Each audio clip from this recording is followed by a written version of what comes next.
Salvation, and how and why do we come to Christ? Now, considering the history and the standpoint of theology, the answer is not an easy one. Many answers have been provided and they deal with the biblical doctrine of grace. For example, let's consider the Pelagian followers of Pelagius, a British monk who came to Rome as a preacher of morals in the days of Augustine. Now, their answer to the question is, I came by myself and that is that. They deny grace altogether. And they are the descendants of fallen man, and they think that they have the power to come to God rests in the power of fallen man.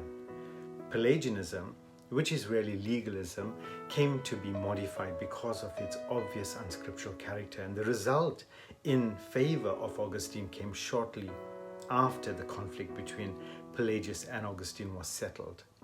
Now, this doctrine, known as Semi-Pelagianism, arose in the Roman Church and sadly has permeated and filled many churches, including many of the biblically based churches of our day.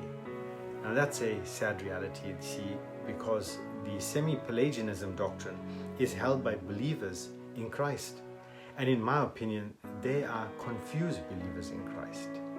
Their answer to how and why we came to Christ is, I wanted to come and God helped me. Now you can see that there is a bond between Semi-Pelagianism and the doctrine of the freedom of the human will. The Semi-Pelagian denies prevalent grace, but he admits cooperative grace if man first chooses to come. In other words, the basic decision that one makes is to turn freely to the Lord, and then the Lord supplies grace and we cooperate with it in coming to Jesus Christ in order to be saved.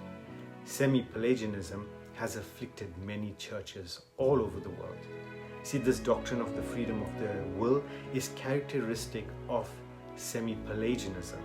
Therefore, when you hear someone say, I do believe in Jesus Christ, but I believe in the freedom of the will, or I believe in salvation by grace, and then you have the components of Semi-Pelagianism evidently shown.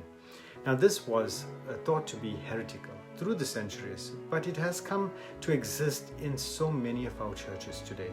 Since we are not living in a day in which theology is preached and taught, it exists in the heresy within the bosom of professing Christian churches and their leaders. However, these same people very strongly believe that we are saved by grace, while at the same time they just as strongly believe in the free will. They have never been able to see it or never been told or pointed it out to them that the doctrine of grace of God and the doctrine of the freedom of the will are basic contradictions. Now, if a man truly believes in the doctrine of the freedom of the will, and that the decision of a person to turn to Christ is a decision of one's own free will, he does not really believe in the grace of God.